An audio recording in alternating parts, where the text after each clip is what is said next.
हेर सँगै साथीहरू यो चाहिँ दिवाल लगाउँदै थियौँ। आज चाहिँ पानी ठुलो पानी परेर चाहिँ यहाँ पहिरो आइसकेको छ होइन, टोकिसक्यो, हेर्न सक्नुहुन्छ।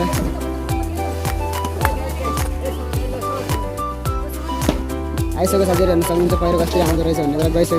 गइसक्यो साथीहरू, गइसक्यो। ला ला ला ला ला ला ला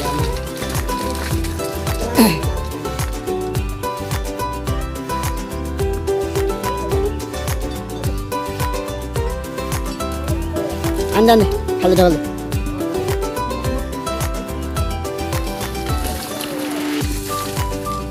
मार दे बस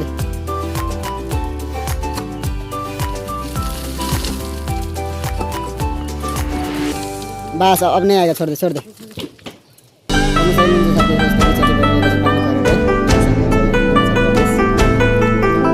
मलाई चाहिँ बिचल्ली परिरहेको छ माटो